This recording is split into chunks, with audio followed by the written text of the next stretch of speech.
They mocked me at my brother's engagement.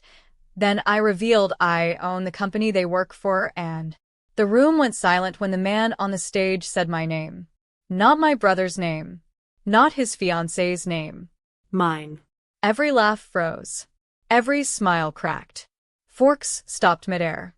And I stood there, near the back of the ballroom, still wearing the jacket they had mocked me for 5 minutes earlier. The screen behind the stage glowed bright. Big letters. Clean font. Founder and owner. Elias Hale. That was me. And that was the moment my brother's engagement party stopped being a celebration and became a disaster. Before I tell you how it all exploded, do me a favor. Subscribe to this channel to support our growth, and tell me in the comments where you're watching from. Now let me take you back to the beginning, because what happened next didn't start with the screen. It started with a whisper. I heard it the second I walked into the ballroom. Why is he here? The voice was soft, sweet, and sharp at the same time. Like sugar hiding a blade. Mara, my brother's fiancée, leaned close to her friends, her long white nails wrapped around a glass of champagne. He looks like he tracked mud in from the desert, she added. Did Noah forget to warn him this wasn't a farm wedding? Her friends laughed. Loud. On purpose. I felt it hit my back like a shove. I didn't turn around. I already knew how this night would go. The ballroom was beautiful. Tall windows. Gold lights. White marble floors that shined like water. Every detail perfect. Every detail expensive. They didn't know I approved every invoice. They didn't know I signed the papers for this building 3 years ago. To them, I was just Elias. The quiet brother. The one who left. The one who never made it. Mara didn't even look at me when she insulted me. I wasn't worth eye contact. That hurt more than the words. My brother Noah stood beside her, smiling proudly, his arm around her waist. He looked happy. Truly happy. And for a moment, a small part of me hoped I was wrong about everything. That hope didn't last long.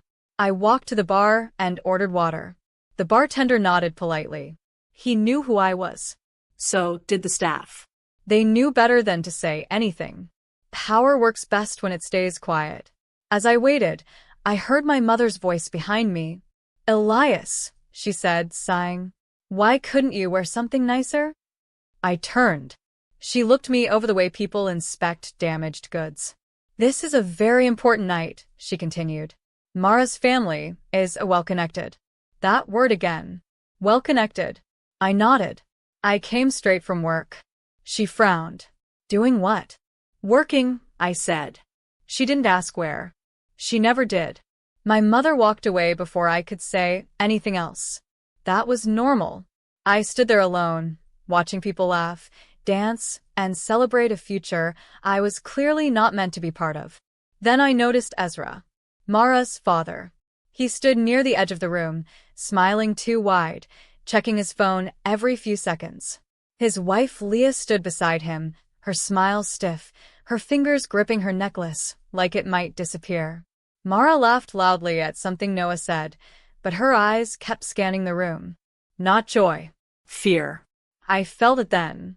That old instinct. The one that had saved me more times than I could count. Something was wrong. Noah finally walked over to me. You actually came, he said, surprised. You invited me, I replied. He scratched the back of his neck. Yeah, last minute. Mom insisted. There it was. He glanced toward Mara. She's amazing, right? I looked at her laughing with her friends. She's confident.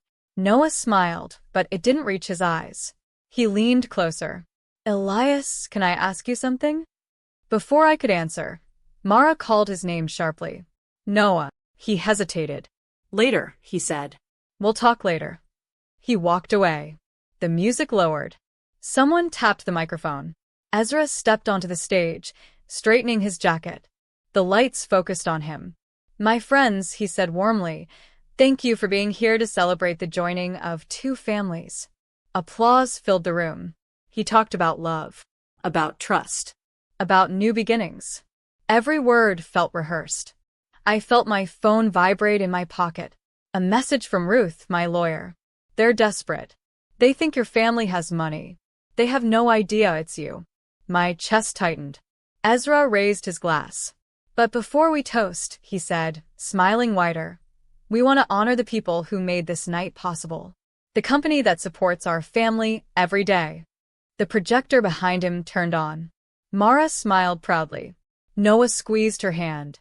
The screen flickered, then changed. And that's when the room went quiet. Because the logo on the screen wasn't what they expected. It was mine. My name followed. My title. My face. Gasps filled the room. Mara laughed once, sharp and nervous. That's not funny, she said. Turn that off. Ezra turned slowly. Noah's eyes locked onto mine. And for the first time in his life, he looked at me like he didn't recognize me at all. I took one step forward. And at that exact moment, the ballroom doors opened behind me, and 3 men in dark suits walked in, badges clipped to their belts. I didn't turn around. I already knew who they were, and I knew this night was about to burn. The doors closed behind the 3 men with a sound that echoed through the ballroom like a warning. No one clapped. No one laughed. Even the music seemed afraid to breathe. The men stood still for a moment, scanning the room. Dark suits. Calm faces.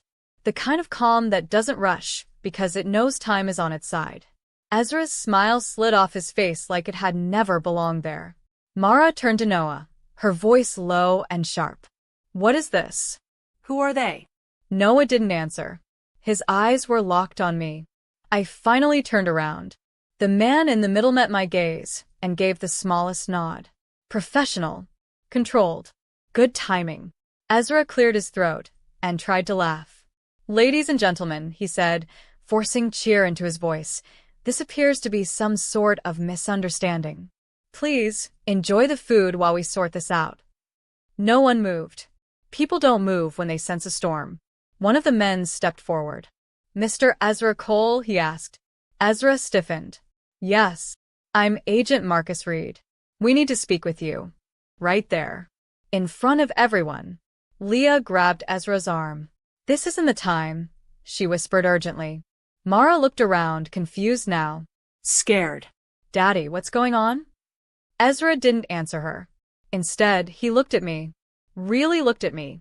Like he was seeing me for the first time. And I saw it land. The jacket. The calm. The way the staff avoided eye contact with him, but watched me closely. Something in his eyes shifted. Noah took a step toward me.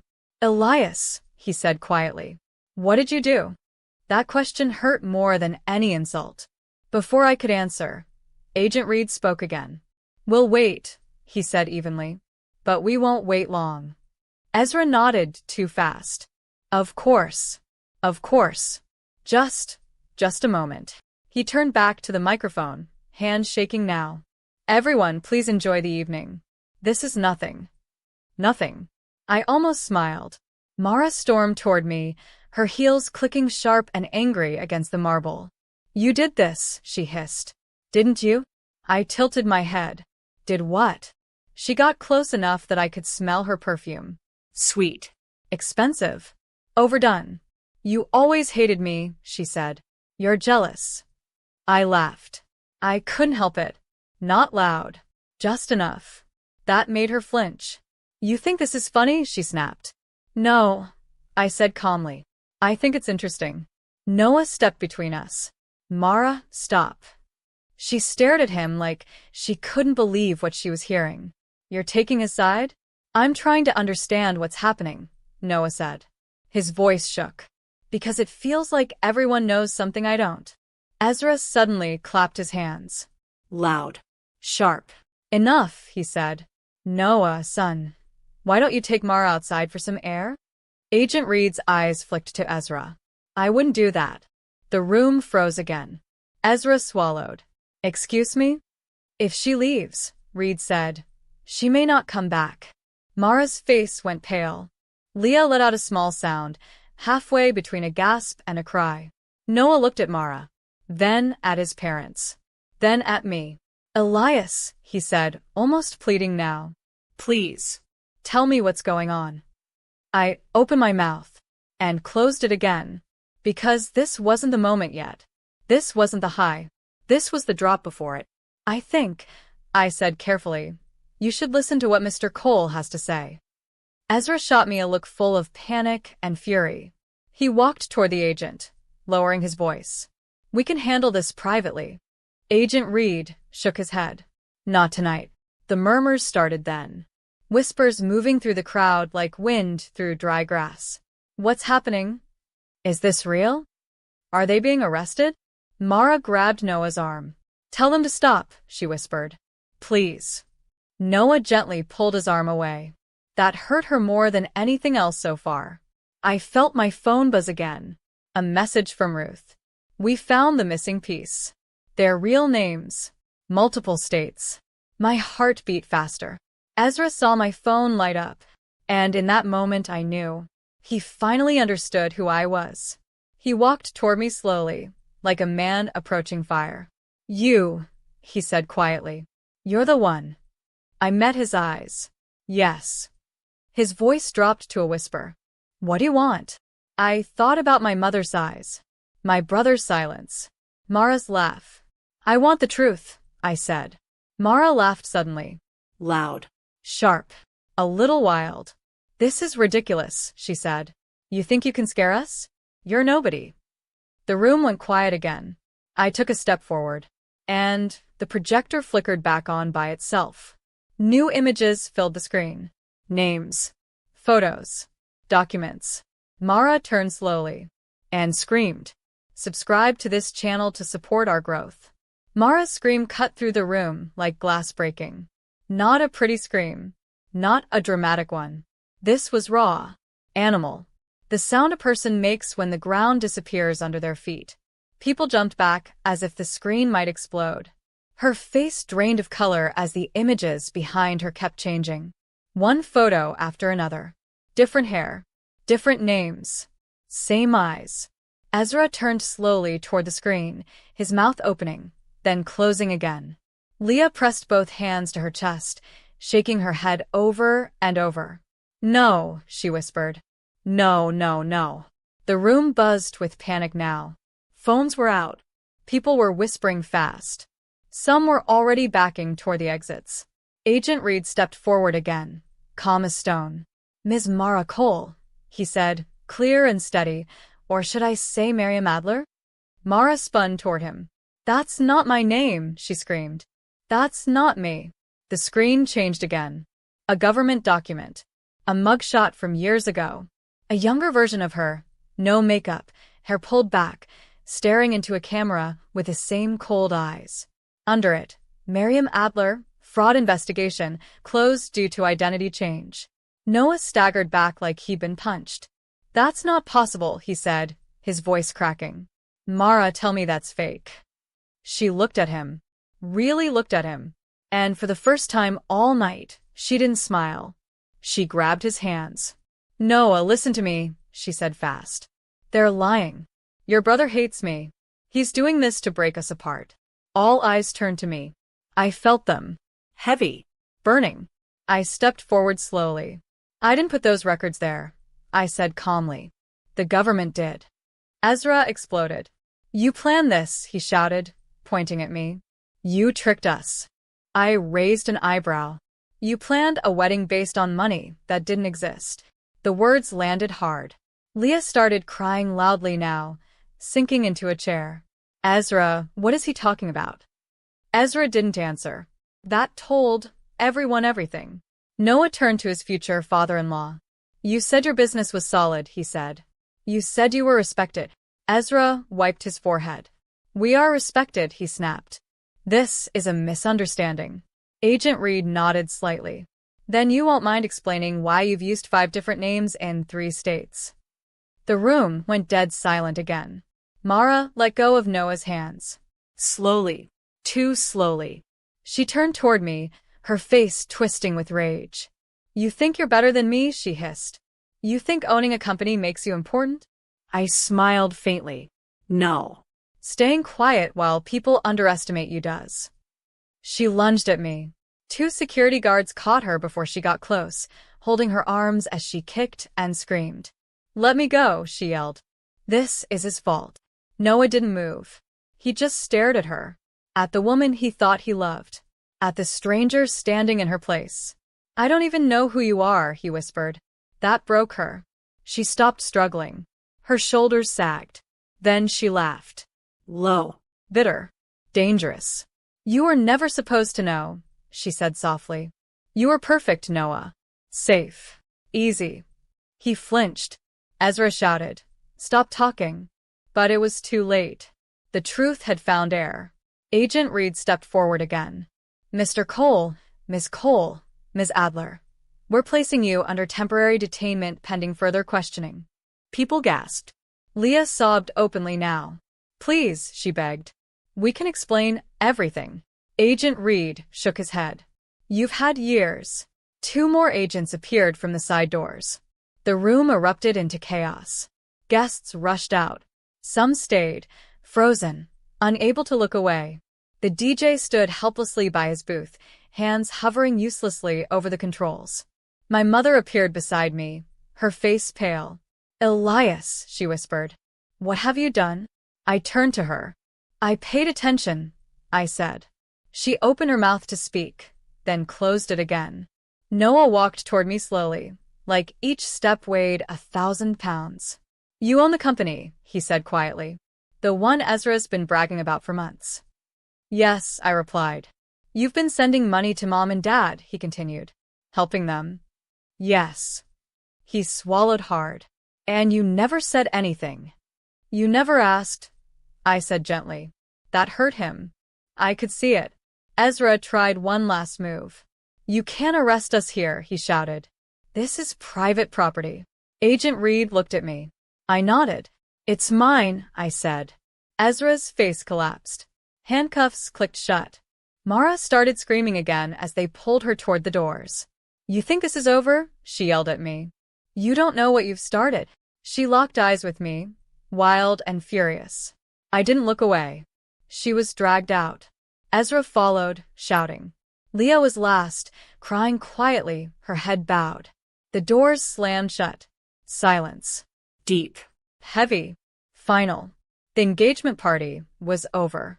Noah stood there, shaking. "I almost married her," he said. I put a hand on his shoulder. "You didn't." He nodded slowly. My mother sat down hard in a chair. "I was so proud of them," she whispered. "I told everyone." I said nothing. Some lessons don't need words. The guests slowly began to leave, whispering and staring at me like I had just stepped out of a story they didn't understand yet. Noah looked at me again. "Why didn't you stop it sooner?" I met his eyes. "Because sometimes people need to see the truth themselves." He nodded. "I need to know everything," he said. "All of it." I glanced at the doors where the agents had exited. "Then we should talk," I said. But before we could move, my phone buzzed again. Another message from Ruth. "Elias. There's something you don't know yet. Ezra wasn't the one in charge." My stomach dropped. I typed back fast. "What do you mean?" 3 dots appeared. Then her reply came. "There's someone else. And they're still inside the building." I looked up and saw a familiar face across the room, watching me, smiling. The smile didn't belong there. It was calm. Too calm. Like someone watching a game they already knew the ending to. The man stood near the side wall, hands in his pockets, dressed better than most of the guests, but trying not to stand out. Mid-40s. Gray at the temples. Sharp eyes. When our eyes met, he lifted his glass slightly. A quiet toast. To me. My stomach tightened. I didn't know his name yet, but I knew one thing for sure. He wasn't surprised by anything that had happened tonight. I leaned toward Noah. "Do you see that man over there?" I asked softly. Noah followed my gaze. Yeah. "Who is he?" "I don't know," I said. "But he knows me." As if on cue, the man turned and walked toward the exit, calm and unhurried, slipping through the crowd like smoke. I stepped after him. "Elias," Noah said, grabbing my arm. "Where are you going?" "I'll be right back," I said. "Don't leave." He hesitated, then nodded. I followed the man into the hallway outside the ballroom. The music was muffled now, the noise of the party fading behind us. He stopped near the elevators and turned to face me, still smiling. You made quite a mess, he said pleasantly. Who are you? I asked. He tilted his head. I was hoping you'd ask that. Before he could answer, my phone buzzed again. Ruth. That's Daniel Cross. Real name unknown. He's the brain. Ezra was just the front. My pulse jumped. Daniel chuckled softly. Ah. Ruth figured it out. She's good. I stared at him. You're working with them. I was, he corrected. Not anymore. Why are you still here? I asked. To see if you're as smart as everyone says, he replied. And to warn you. Warn me about what? His smile faded just a little. This doesn't end tonight. Before I could press him, footsteps echoed down the hall. Agent Reed appeared, flanked by 2 officers. Sir, he said sharply to Daniel. We need you to stay where you are. Daniel sighed. Always late, he muttered. He raised his hands calmly as the agents approached. You should know, he said to me quietly. Ezra and Mara were careless. I am not. They cuffed him. As they led him away, he leaned close enough for me to hear. You pulled the thread, he whispered. Now watch what unravels. They took him down the hall. I stood there for a moment, my heart pounding. Then I went back inside. The ballroom looked smaller now. Messy. The lights too bright. The magic gone. Noah was sitting at a table, head in his hands. My mother stood nearby, arguing quietly with one of her friends who clearly didn't know what to say anymore. When Noah saw me, he stood up fast. What happened? There's more, I said honestly. He let out a shaky laugh. Of course there is. We moved to a quieter corner. I told him everything. About Daniel. About Ruth's message. About how Ezra and Mara weren't the top of the chain. Noah listened without interrupting. When I finished, he rubbed his face slowly. So the woman I was going to marry was a lie, he said. And the people behind her are still out there. Yes. He looked up at me. Are we in danger? I didn't answer right away. That depends, I said, on how far they're willing to go. My mother approached us then, her eyes red. Elias, she said softly. I didn't know. About the company. About the money. I know, I replied. She hesitated. Why didn't you tell us? I met her gaze. Because every time I tried to be seen, I was told to stand somewhere else. She nodded slowly, like the words finally fit. I was wrong, she said. About you. About a lot of things. It wasn't an apology, but it was close.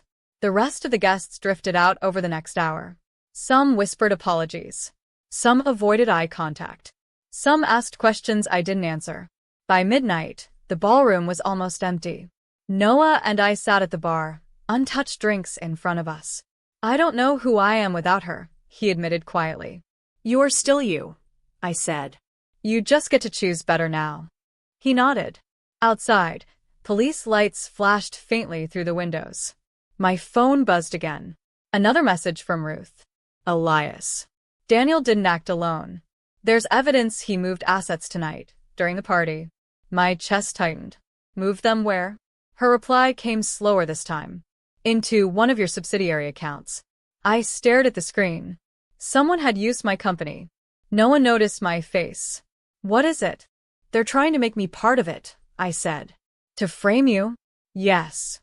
He sat up straighter. What do we do? I looked around the empty ballroom. At the staff quietly cleaning up the night. At the screen that had changed everything. We don't panic, I said.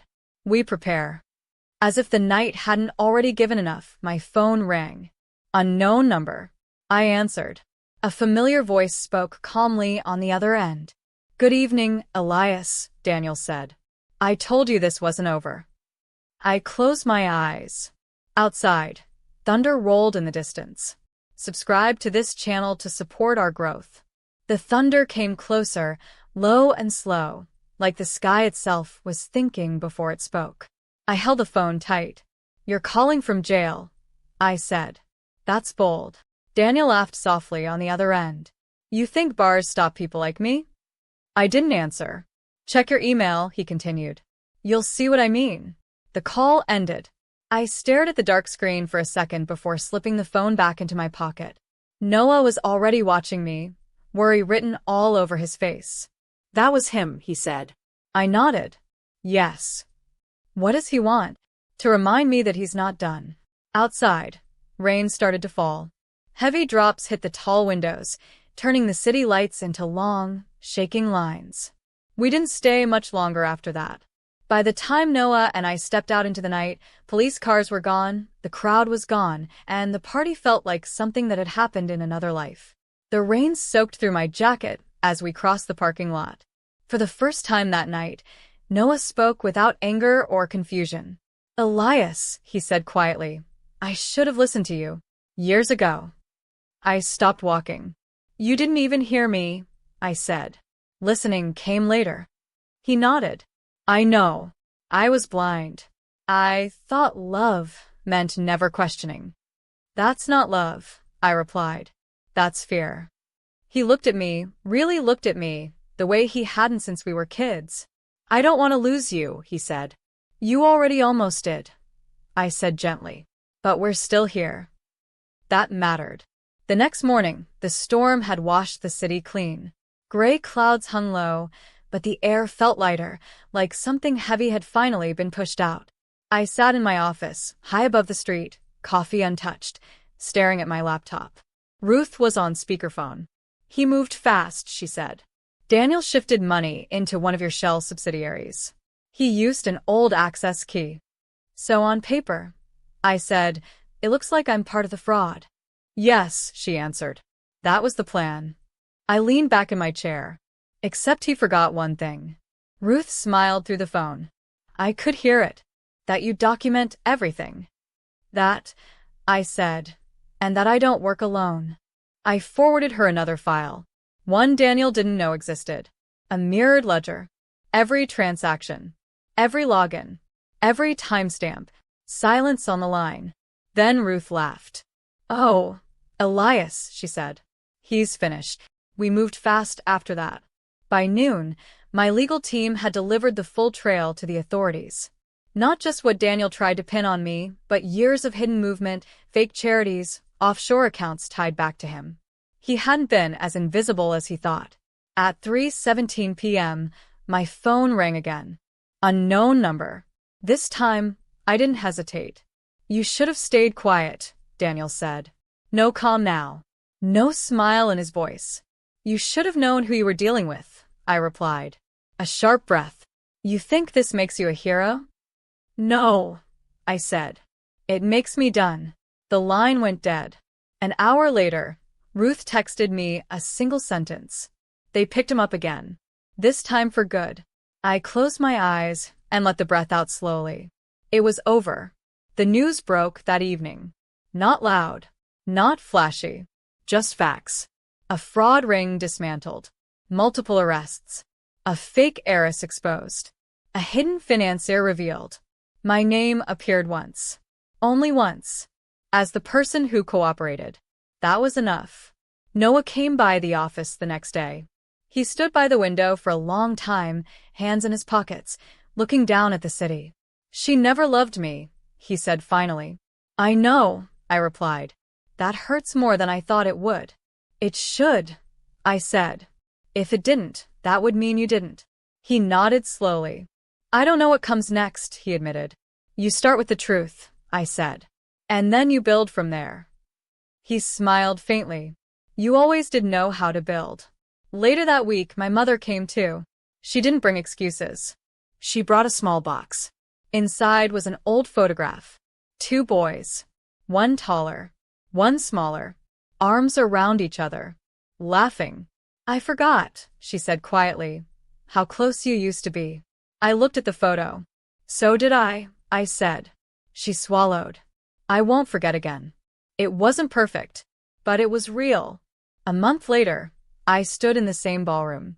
Same lights. Same marble floor. Different energy. This time, the room was filled with employees. Not guests. Not strangers. People who worked for the company. People who mattered. I stood on the stage, microphone in hand, looking out at them. I started this company quietly, I said. Because I learned early that being underestimated is powerful. Some people nodded. I grew up being mocked, I continued. For where I came from. For who I was. For being the brother no one paid attention to. The room was silent. I don't build places to make people feel small, I said. I build them so people can stand taller. Applause filled the room. Not polite. Real. Afterward, as the crowd thinned, a young employee approached me. Nervous. Unsure. Mr. Hale, he said, I just wanted to say thank you. For what? I asked. For proving that being quiet doesn't mean being weak. I smiled. Outside, the city moved on. Cars passed. Lights flickered. Life continued. And for the first time in a long time, so did I. They mocked me at my brother's engagement. They laughed. They looked down. They never saw me coming. Subscribe to this channel to support our growth.